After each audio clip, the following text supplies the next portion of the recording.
Bienvenidos a Historiar. Este podcast fue creado y producido por la ASAI, Asociación Argentina de Investigadores de Historia. Un podcast sobre historia argentina, latinoamericana y mundial. Acompáñanos en este recorrido por el pasado para pensarnos en el presente.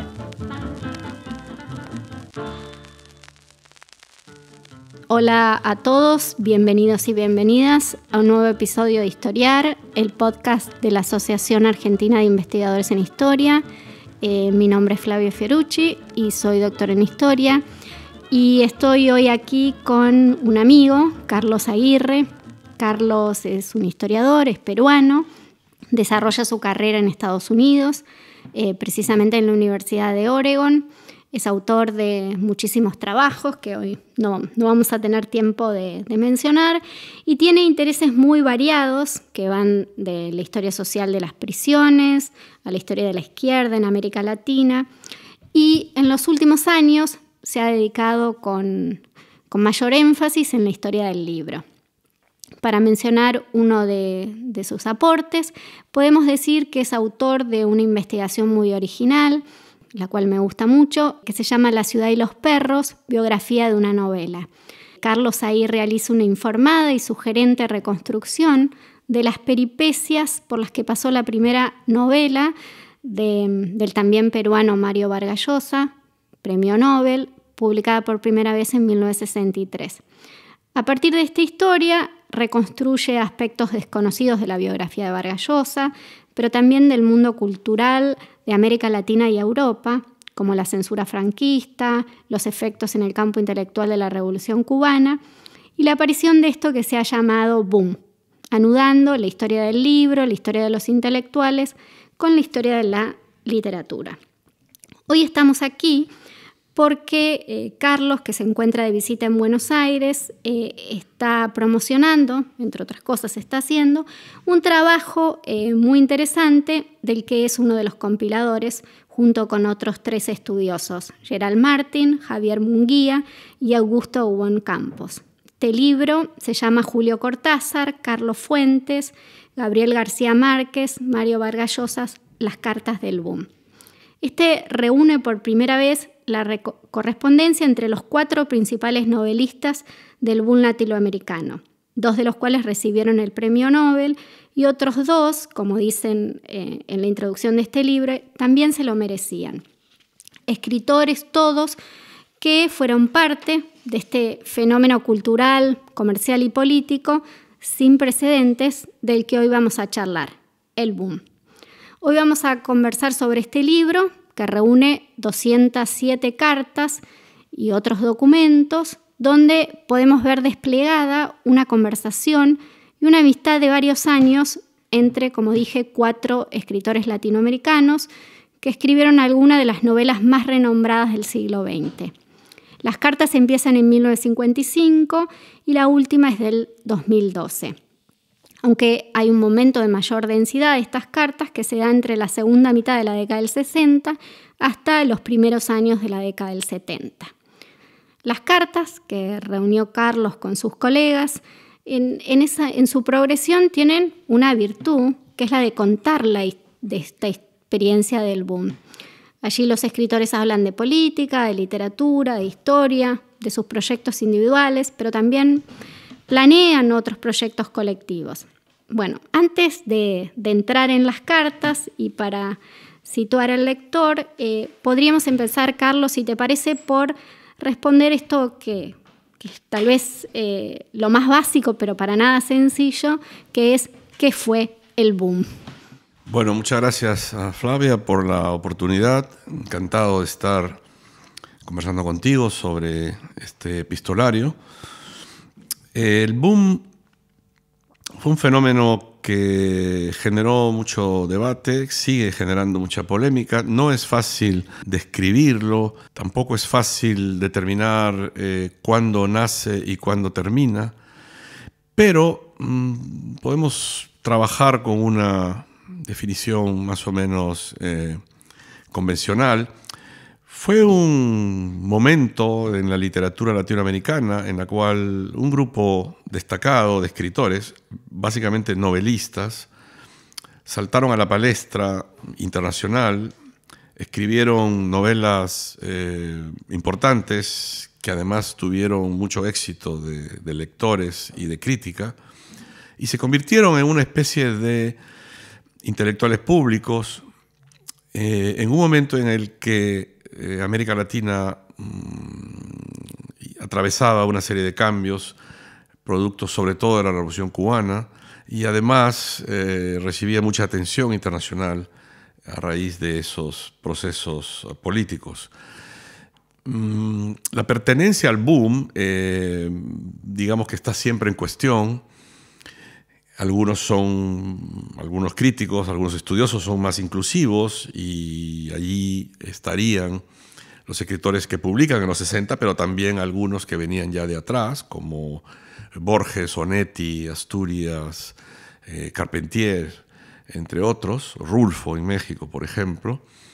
Otras definiciones son más restrictivas y se limitan a los nuevos escritores, digamos, los que empiezan a publicar a fines de los 50 y comienzos de los 60, entre los cuales estarían los 4 autores de este epistolario, Cortázar, Fuentes, García Márquez y Vargas Llosa, pero también, según algunos, otros escritores como Guillermo Cabrera Infante de Cuba,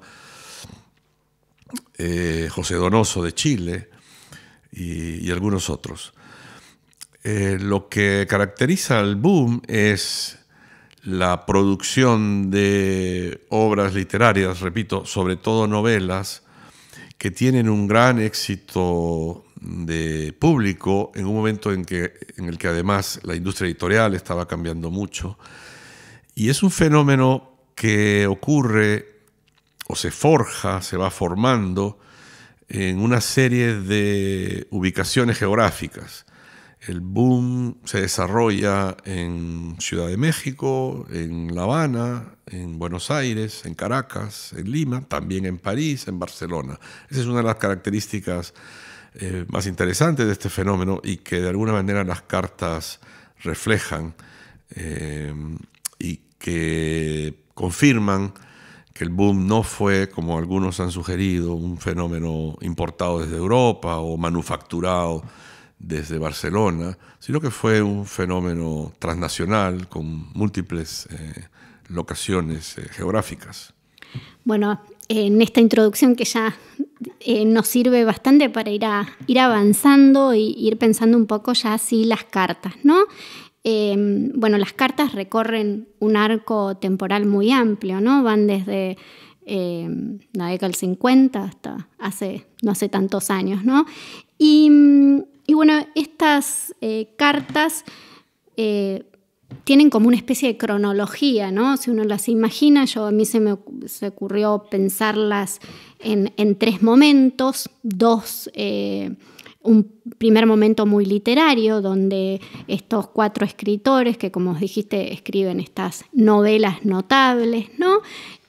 Hablan mucho de su literatura, discuten, sugieren, se critican, y luego es la política la que empieza a dominar el tono de las cartas, ¿no?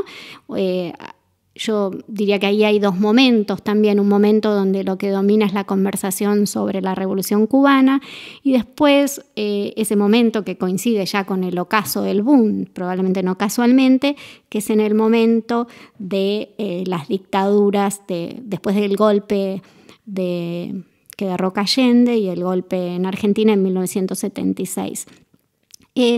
¿Te parece, y es algo que recién te refiriste, que el nacimiento está muy relacionado con la Revolución Cubana, si podíamos hablar un poco sobre la política en las cartas, ¿no? Cómo va ritmando el boom y cómo esto se ve en esas cartas?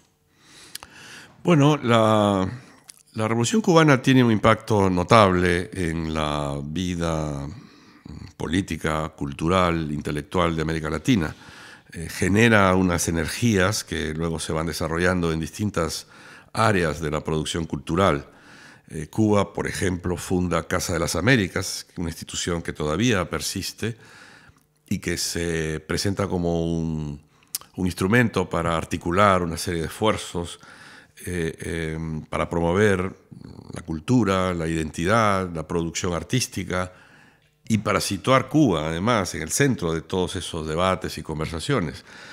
Entonces, cuando los escritores que luego empezaron a considerarse miembros del boom empiezan a forjar o consolidar sus carreras literarias, ese periodo coincide con estos esfuerzos iniciales de la Revolución Cubana, y los 4 autores de este libro son simpatizantes de la revolución, se entusiasman con la revolución, viajan a Cuba con distintas, consideraciones, ritmos, hay matices, pero los 4 son bienvenidos en Cuba, son mimados en Cuba, son publicados y discutidos en Cuba. Y ellos, en sus intervenciones públicas, entrevistas, elogian a la Revolución Cubana y le muestran su apoyo, ¿no?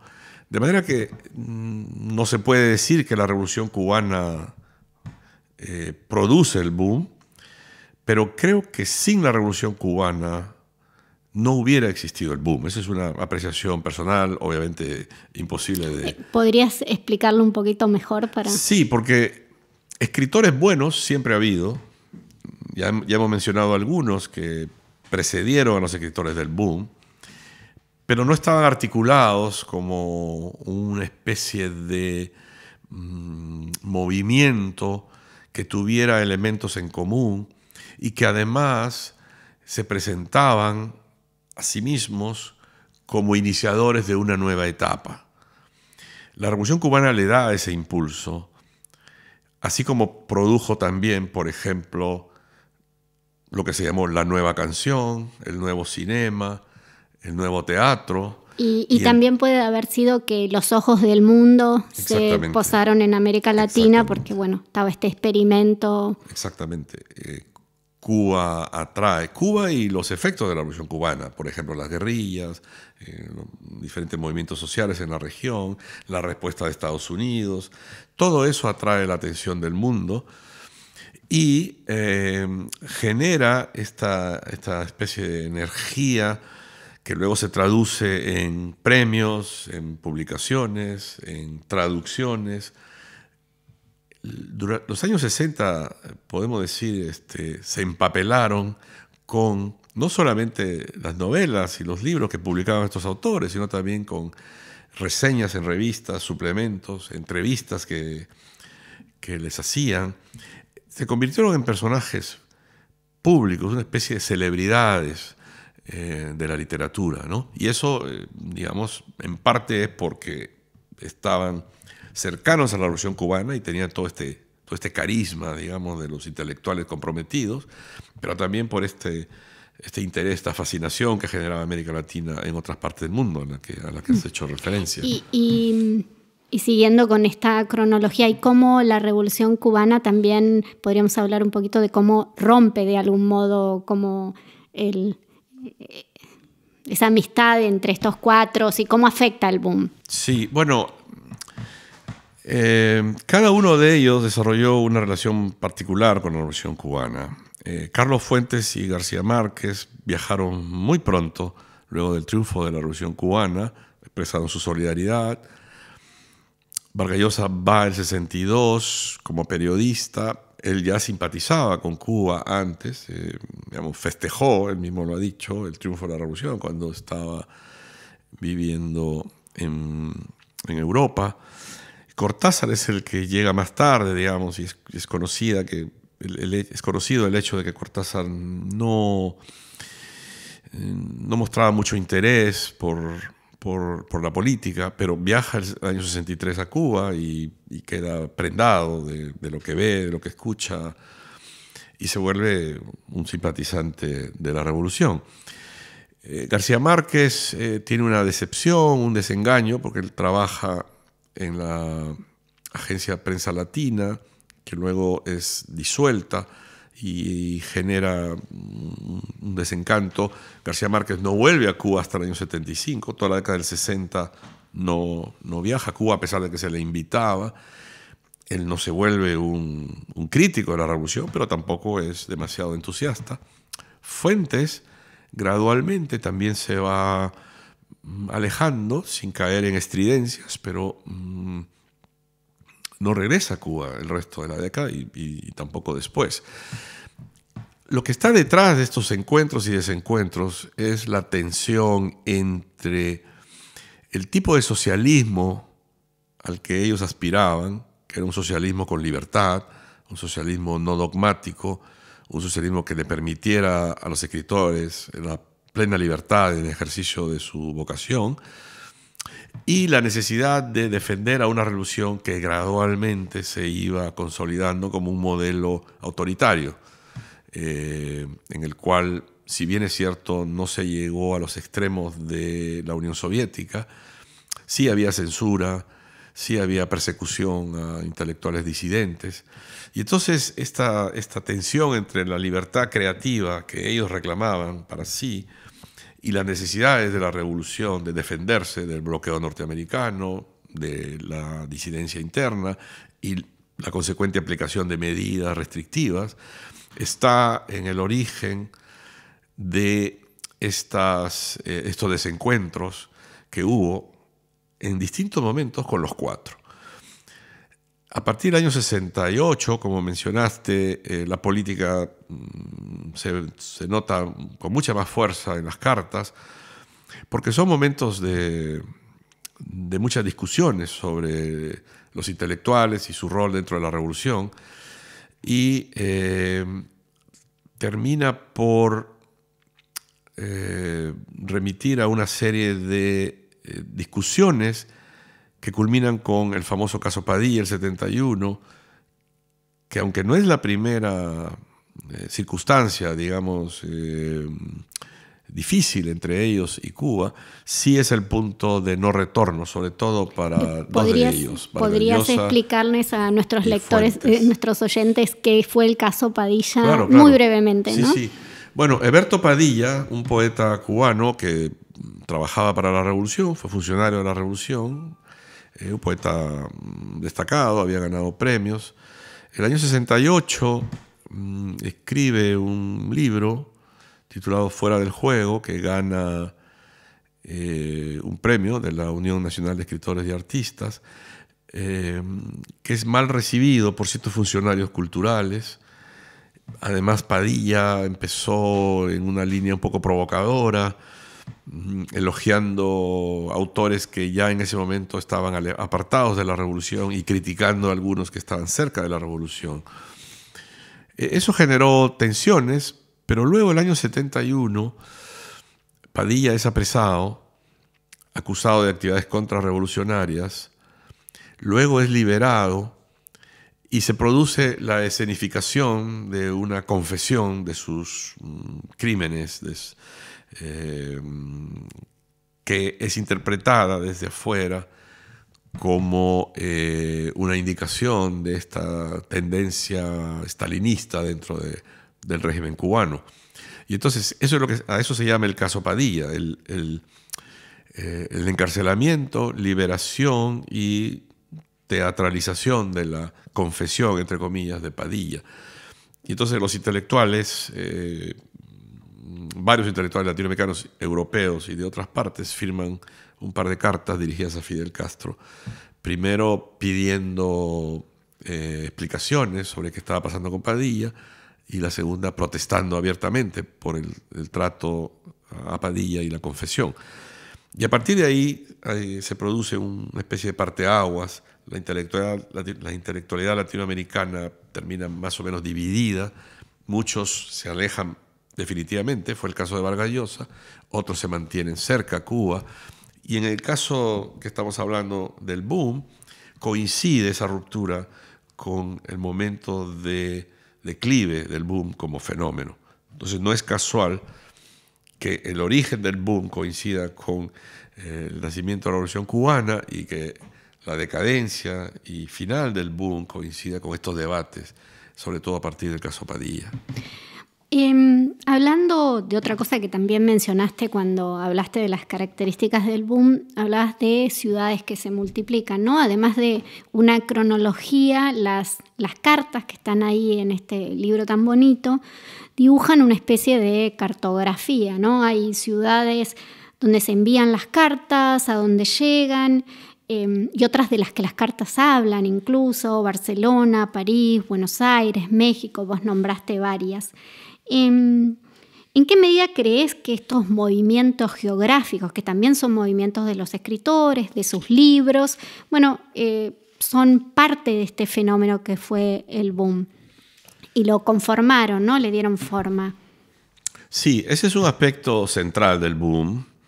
En varias dimensiones, digamos. Una es que estos escritores eran muy cosmopolitas, viajaban mucho, vivieron largas temporadas fuera de sus países. Cortázar desarrolló prácticamente toda su carrera en París, digamos, su trabajo de madurez. García Márquez salió de Colombia y vivió pues, en México, y luego en Barcelona, y luego en otras ciudades, después volvió a México. Carlos Fuentes tenía siempre un pie en México, pero viajaba muchísimo. A pesar del miedo a viajar. Viajaba en barco, de hecho, mucho viajaba en barco. Vargas Llosa salió de Perú muy joven. A viajar en avión. Y nunca volvió a residir permanentemente en Perú. Entonces, no solamente vivían fuera de sus países, sino además viajaban mucho a congresos, eran jurados de premios.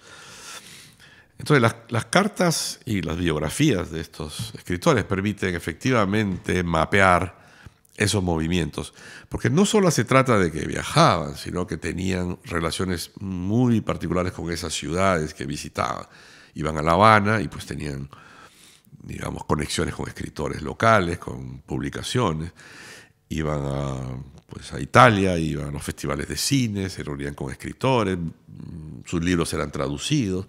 En algunos casos viajaban para tener tiempo de escribir. Digamos, Fuentes y Vargas Llosa vivieron largas temporadas en Londres porque les permitía tener más tiempo de escribir, ¿no? Entonces, las cartas permiten ubicar esos movimientos, y el boom fue también, entre otras cosas, un fenómeno de escritores transnacionales, es decir, que se descubren a sí mismos como latinoamericanos lejos de sus propios países. No eran unos escritores nacionalistas en el estricto sentido. Y eso vale también para otros escritores asociados al boom, que no son estos cuatro. José Donoso sale de Chile y vive en México, luego vive en España, en distintas ciudades, ¿no? Cabrera Infante sale de Cuba y se instala en Londres, ¿no? Y luego, por supuesto, las cartas también se van cruzando el Atlántico, van cruzando los países. Y una cosa que no siempre uno se detiene a pensar es que en esa época, pues las cartas demoraban en llegar y a veces no llegaban nunca, ¿no? Entonces había unos diálogos que a veces se cortaban, eran interrumpidos. Y entonces es casi milagroso, aunque se han perdido un buen número de cartas, pero es casi milagroso que hayan sobrevivido tantas y que podamos hoy disfrutarlas. Hay algo que recién mencionaste que me parece que estaría bueno decir algo, tal vez es el tema de los premios, ¿no? Que los premios parecieran en las cartas y en el propio fenómeno ocupar un lugar importante, ¿no? Sí. Bueno, los premios literarios en general pues tienen una importancia en la promoción, en la consagración de escritores. A veces también hay grandes fiascos, ¿no? Pero en el caso del boom, digamos, es un fenómeno que no solamente tiene que ver con la escritura y lectura de novelas, sino también con una serie de procesos, digamos, adyacentes, ¿no? Las reseñas en revistas, la aparición de numerosas revistas y suplementos culturales. Es una década prodigiosa en Montevideo, en Caracas, en Buenos Aires, en fin, en Lima, ¿no? Y al interior de eso están también los premios literarios. Casa de las Américas inaugura en el año 60 sus premios literarios, que incluían premios en novela. Estos autores eran jurados, solían ser jurados, y más de una vez algunos de ellos en estos premios. También estaba el premio Biblioteca Breve, de Seix Barral. Que vos en tu trabajo anterior en la biografía hablas de como el inicio del Exactamente, boom. porque el año 62 lo gana Mario Vargas Llosa con La ciudad de los perros, y es una novela deslumbrante que marca el inicio de la carrera literaria de Vargas Llosa, y también de alguna manera coincide en el tiempo con la escritura y la publicación de Rayuela, que sale en 63, igual que La ciudad de los perros, y con la muerte de Artemio Cruz de Carlos Fuentes, que sale en 62. Entonces, eso que se empezó a llamar la nueva novela latinoamericana cuaja alrededor del 62, 63 y se consagra el 64 con textos que hablan ya de que aquí hay algo diferente, ¿no? Los premios, tanto los que ellos ganan, reciben, como aquellos en los cuales ellos participan como jurados, fueron un elemento central de este fenómeno, ¿no?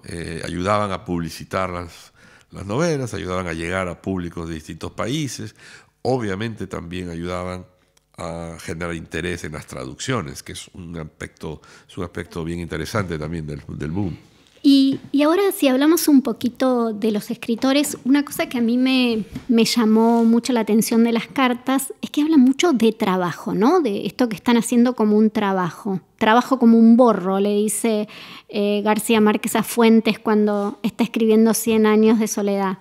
Fuentes dice, por ejemplo, habla de la escritura como un oficio cabrón, dice un cabrón oficio, tan fatalmente ordenado la imperfección, estar siempre por debajo de lo soñado, de lo que se sabe y no se puede escribir. O sea, las obras aparecen en estas cartas, estas novelas de las que estamos hablando, como el fruto de un trabajo continuo, tedioso, no siempre realizado en las mejores condiciones, me hablo de condiciones materiales, y además convive con una queja constante por las distracciones, ese trabajo, que son quejas por latinoamericanos que pasan por ahí y los molestan o quieren hablar con ellos o los quieren ver, o quejas por los otros trabajos que tienen que hacer para poder mantenerse, ¿no? Y poder escribir.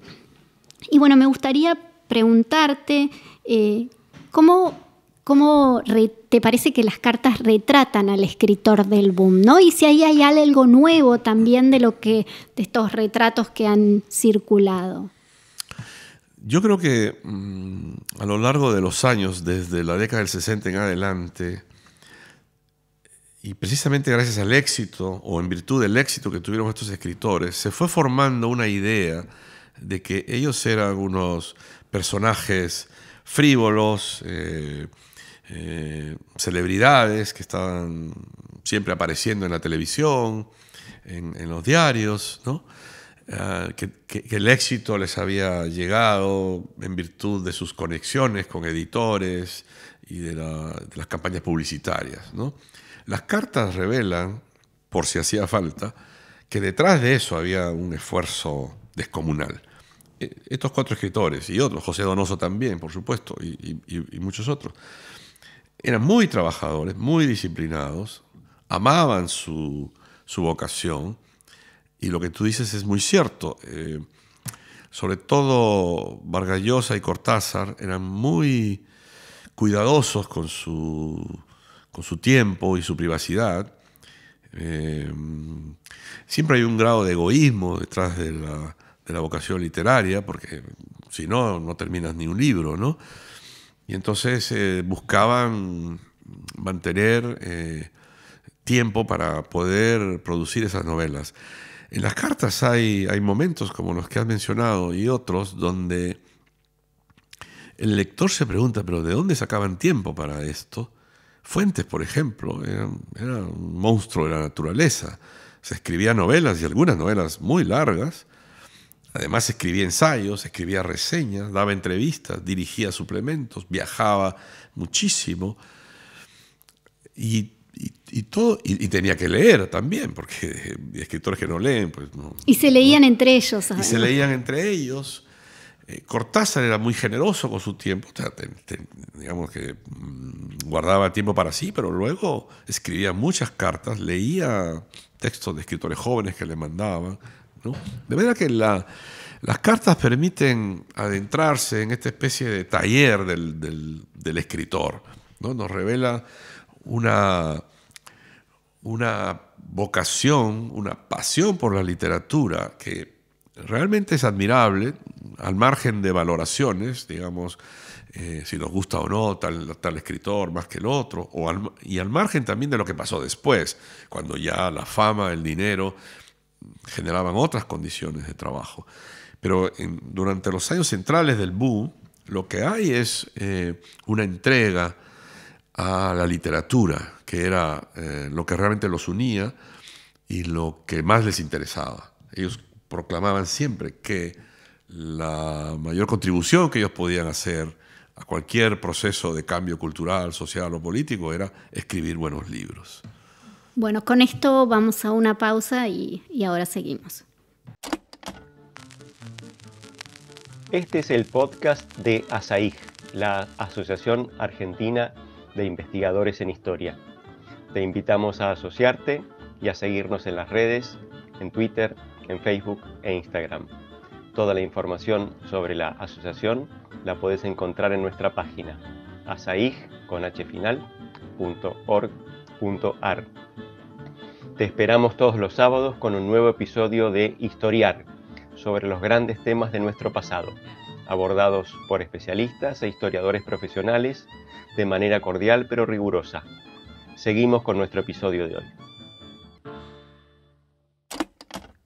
Bueno, y ya que estábamos hablando de esta cuestión del contexto material, te quería hacer una pregunta chiquitita sobre cómo el boom ayuda a sus economías, ¿no? Eso está poco dicho tal vez en las cartas, ¿no? No aparece tanto la cuestión material tan evidente. Bueno, hay menciones a la escasez, no a la abundancia, ¿no?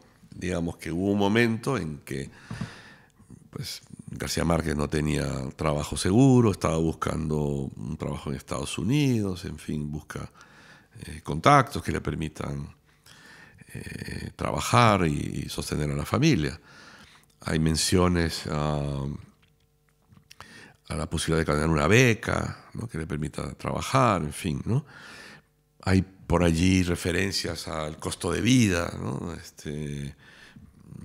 Y la necesidad de ir a ciudades donde, digamos, se pueda vivir y trabajar dignamente. Pero 100 años de soledad le cambia eso, ¿no? Poco a poco eso se va, exactamente. En el caso de García Márquez, pues 100 años de soledad le cambia la vida para siempre.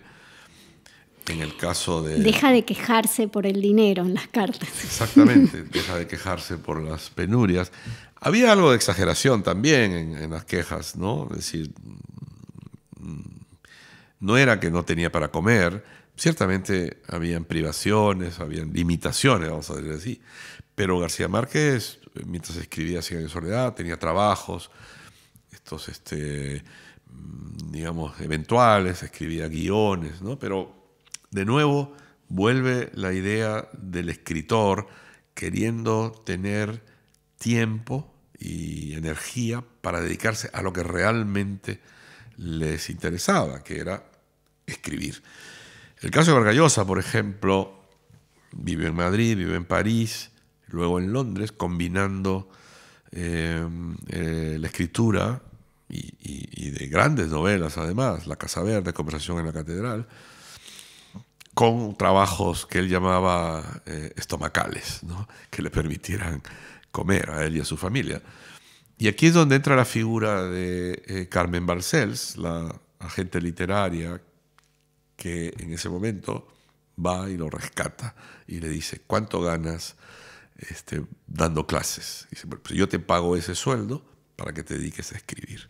Bueno, ya que hablas de Carmen, esto me da el puntapié para entrar en una zona tal vez un poco la menos simpática de esas cartas, ¿no? Porque, bueno, este es un fenómeno masculino, de eso no hay dudas, pero las cartas revelan la presencia de muchas mujeres que deambulan por la vida de estos escritores. Bueno, por empezar están sus parejas que aparecen, pero también hay otras editoras, como la propia Carmen, traductoras, gente perteneciente mujeres que pertenecen a la burocracia, sobre todo en Cuba, mecanógrafas también. En el caso de las parejas, por ejemplo, pero no solo de ellas, ¿no? Diría que Carmen también podría, esta editora tan famosa, entrar ahí. Las cartas habilitan a pensar que el trabajo de estos escritores descansa sobre el trabajo de ellas, ¿no? Ya sea el trabajo intelectual, como por ejemplo parece ser el caso de Cortázar, que con sus parejas discute las obras que está escribiendo, recibe críticas que algunas incluso le llegan a otros escritores que se ven en las cartas, y otras parejas sostienen el orden doméstico, ¿no? Esto uno parece adivinarlo en las cartas de García Márquez, en las de Vargas Llosa. ¿Podríamos hablar un poquito de esto? ¿En qué medida te parece las cartas hacen justicia al papel que tuvieron las mujeres en posibilitar este fenómeno, en, digamos, crear las condiciones que hicieran que estos 4 escritores produjeran estas novelas tan impresionantes? Bueno, la respuesta breve es: las cartas no hacen justicia al rol de las mujeres en general y las parejas de estos escritores en particular. Aparecen siempre en roles secundarios, incluso hay bromas de mal gusto por ahí. Algunas son peores que algunos chistes abiertamente machistas. Hay una carta, si me permites mencionarlo, por ejemplo, de Cortázar a Vargas Llosa, luego de haberse hospedado en su casa. Vargas Llosa estaba de viaje con su familia y Cortázar se hospeda en su casa y al final le deja una carta explicándole qué había pasado, qué había llegado en el correo, algunos trámites que había hecho, y luego agrega: y para ti, Patricia, te aviso que no pude lavar las toallas y las sábanas, etcétera, etcétera. Es decir, básicamente diciendo, bueno, con Mario yo hablo de literatura y de libros y de editoriales, y Patricia es la encargada del orden doméstico, y a ella tengo que referirme cuando hablo de las sábanas y las toallas, ¿no? Entonces hay una mirada claramente patriarcal aquí que se refleja en lo que se dice de las mujeres en las cartas y también, por supuesto, en lo que no se dice como reconocimiento de la importancia de su participación en la vida familiar y, por lo tanto, en las carreras literarias de cada uno de ellos. Este es un fenómeno conocido, digamos, que además en esa época era común, pero eso, por supuesto, no debería llevarnos a silenciarlo, y hay que notar que efectivamente fue un movimiento de varones que estaba de alguna manera basado en el trabajo, en la colaboración de las mujeres, y que en ese momento no se reconocía ese esfuerzo. Pero también hubo mujeres que tuvieron papeles digamos, no solo al interior del orden doméstico. Bueno, la participación de las mujeres no se limitaba al caso de sus parejas o sus esposas, ¿no? y a la colaboración en el ámbito doméstico, es decir, facilitarles el trabajo, haciéndose cargo de las tareas domésticas. Hay otras mujeres que también son parte del proceso que conduce a la producción de las novelas, a la edición de las novelas y todo lo que tiene que ver con la, digamos, producción de obras literarias.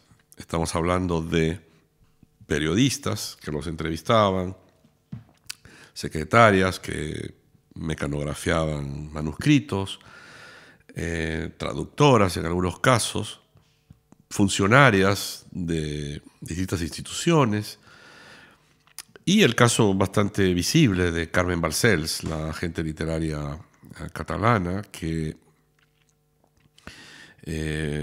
transformó realmente la relación entre los escritores y los editores y les permitió a estos escritores ganarse la vida y llevar una vida bastante más cómoda, que les permitiera dejar de depender de esos trabajos estomacales y poder dedicarme más tiempo a la escritura. De modo que hay como tú has sugerido, hay un soporte femenino sin el cual realmente sería mucho más difícil imaginar que se hubiera producido un fenómeno como este. Bueno, y ahora me gustaría un poco pasar al libro, ¿no? A esto que ustedes hicieron, que es tan importante poder tenerlo todo junto. El libro comienza con un prólogo que vos y tus colegas proponen una lectura sucinta, muy interesante, y el libro además cuenta con minuciosas anotaciones que aclaran, sitúan al lector, y esto se agradece mucho porque no nos dejan solos en ese laberinto, que ustedes lo llaman un tejido literario y amistoso, que remite a una historia muy densa de relaciones, lecturas, incluso hay guiños con el humor que solo son comprensibles gracias a estas anotaciones que ustedes hacen, que además son muy respetuosas porque no avanzan en interpretaciones, sino que la tarea que han hecho es facilitarnos leer las cartas, pero nos han dejado la posibilidad de interpretarlos libremente. Entonces me gustaría preguntarte, hablando en esta descripción muy chiquitita que hice del libro, ¿cómo armaron este libro? ¿Dónde estaban estas cartas? ¿A qué pertenecen? ¿A qué archivos pertenecen? Y ¿cómo lograron transcribirlas y publicarlas y juntarlas en este objeto? Bueno, voy a tratar de ser muy sucinto en esta especie de biografía del libro. Mis tres colaboradores y yo, mis tres compañeros y yo, pues nos conocíamos, habíamos intercambiado muchos materiales, documentos de archivo, incluso escritos, y habíamos empezado incluso a producir algunos textos escritos en colaboración, y habíamos ido reuniendo una cantidad de materiales, incluyendo cartas intercambiadas entre estos cuatro escritores, pero también con otros, un archivo de correspondencia que siempre es muy útil para la historia literaria, la historia intelectual en general y la historia literaria en este caso. Hacia comienzo del año 2019, antes de eso, estas cartas venían de distintos archivos. La Universidad de Princeton tiene, por ejemplo, el archivo de Mario Vargas Llosa, el de Carlos Fuentes, también el de José Donoso. Otras cartas vienen de otros archivos, de García Márquez y otros repositorios en otros lugares, pero las colecciones de la Universidad de Princeton han sido el fundamento para recoger estos materiales. A comienzo del 2019, uno de los coeditores, Augusto Wong, transcribió todas las cartas que teníamos en ese momento, intercambiadas entre estos cuatro escritores. Y les dio un orden cronológico, que parece bastante obvio, pero que nunca se había hecho, ¿no? Fue realmente una decisión visionaria. Y lo hizo como una herramienta de trabajo, simplemente para ordenar estos materiales, ¿no? Y luego la compartió con nosotros para ver si nos era útil, porque cada uno de nosotros tenía proyectos relacionados con el boom que podíamos, beneficiarnos de esa transcripción. Y el asunto es que cuando todos leímos esa correspondencia ordenada así, nos dimos cuenta que aquí había una historia contada además en primera persona por los propios protagonistas. Una historia que resultaba deslumbrante en sus detalles y que además se refería a un momento tan especial de la literatura, la cultura y la política latinoamericana, ¿no? Entonces decidimos ahondar el trabajo, reuniendo todas las cartas que nos faltaban y luego terminando el proceso de transcripción. Y luego enviamos el proyecto para publicar el libro a la editorial Alfaguara de España y ellos lo aceptaron entusiastamente. A partir de allí empezamos a completar el proceso de edición de las cartas, que fue muy tedioso porque había que cotejar el original con la transcripción más de una vez, porque siempre se escapan cosas. Luego tomar algunas decisiones editoriales, si respetábamos al 100% lo que se había dicho, o si quitábamos una coma para facilitar la lectura, ese tipo de cosas. Y luego a escribir las notas a pie de página. Escribimos muchísimas, ya no recuerdo ahora, pero fácilmente llegaban a las 2000.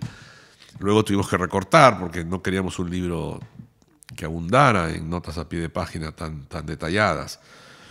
Y luego redactamos la introducción, un proceso, digamos, interesante, fascinante, a ratos complicado, pero que, como bien mencionaste, buscaba presentar este libro para que los lectores puedan disfrutarlo sin necesidad de caer en academicismos o interpretaciones, digamos, que pudieran condicionar la lectura del libro. Partíamos de la premisa de que este no era nuestro libro. Este es un libro que escribieron 4 autores, casi sin darse cuenta, aunque muy conscientes de que lo que estaban haciendo era importante. Y nos tocaba a nosotros presentar este libro, armarlo, darle la coherencia y facilitar la lectura a través de las notas, la introducción, la cronología, etc., ¿no? El resultado es este volumen. Eso que acabas de decir me da un poco pie a una pregunta que tenía ahí dando vueltas cuando leí la introducción, ¿no? Que ustedes lo presentan como un libro único, y sabiendo que, bueno, que estas cartas no fueron escritas para conformar un libro, ¿no? Y que los actores aún, o sea, estos autores intuían, ¿no? Ahí se ven las cartas que tal vez alguien alguna vez iba a recuperar, pero no sabían que iba a aparecer en este formato. ¿Por qué te parece esto, que es un libro? Que es un libro que ustedes no son, digamos, fueron como una especie de enviados, no sé, que recibieron este legado para convertirlo en libro. Bueno, a ver, muchas personas han dicho del libro que se lee como una novela, ¿no? Y hasta cierto punto es cierto. Es decir, igual me pasó a mí, por ejemplo, cuando leí el epistolario de Cortázar, esos 5 tomos maravillosos de cartas. Era como leer una biografía de Cortázar, ¿no? En este caso estamos hablando de 4 personajes como autores, pero además con un sinnúmero de personajes, episodios que se van contando en estas cartas, que se van aludiendo. Asistimos además a momentos importantísimos en la historia de la literatura o de la cultura o la política latinoamericanas. Es decir, una de las cartas más memorables es aquella que escribe Carlos Fuentes cuando lee las primeras 80 páginas de 100 años de soledad, ¿no? Y es como asistir al nacimiento de esta obra maestra, ¿no? De manera que el conjunto de cartas que a nosotros nos tocó reunir, pero que obviamente las escribieron ellos, forman un todo coherente, ¿no? Que asistimos al comienzo, al apogeo y al final del boom, y luego a esta etapa bastante menos interesante, pero igual de valiosa para la historia cultural y política latinoamericana, que es lo que llamamos ahí fin de fiesta, es decir, los años posteriores a 1975, donde el número de cartas disminuye, las conversaciones van por otro lado, ya se usa más el teléfono, se escriben mucho menos cartas. Pero igual, siendo parte de esta historia, ya habiéndose terminado el boom, los escritores del boom seguían siendo escritores del boom luego de la ruptura del boom. Es como los Beatles. O sea, los Beatles nunca dejaron de ser los Beatles una vez que se rompió el grupo, ¿no? Y para ir cerrando, me gustaría que si podrías resumir para vos cuál es la novedad que traen las cartas en nuestra visión del boom, en nuestras interpretaciones, aquello. ¿Qué te parece que es lo nuevo que ahora sabemos gracias a que tenemos las cartas así reunidas? Bueno, hay dos maneras de contestar a esa pregunta. Una es, digamos que hay muchos datos nuevos que no se conocían, no se conocían por el público masivo, digamos, ¿no? Fechas, eventos, noticias, por ahí algún telegrama, la actuación de alguno de ellos o de varios de ellos en determinadas circunstancias, opiniones sobre determinado libro o determinado autor. Son datos específicos que son útiles de tener para completar las biografías individuales y de grupo. La otra manera es qué visión general las cartas organizadas de esta manera nos ofrecen para reinterpretar lo que fue el boom y su lugar dentro de la historia política, intelectual, literaria latinoamericana. Yo creo que ese es el aporte más importante. Y ahí hay varias cosas. El boom como un fenómeno transnacional, se confirma, no queda la menor duda. No fue un fenómeno que se origina en Barcelona, como se ha mencionado algunas veces. No fue un fenómeno comercial. Por supuesto, a partir de cierto momento es también un fenómeno comercial, pero es básicamente un fenómeno literario y político, ¿no? Y el boom como un movimiento al interior del cual la amistad y las redes de solidaridad, de compañerismo, lo que tú mencionabas sobre cómo se leían unos a otros, fue decisivo.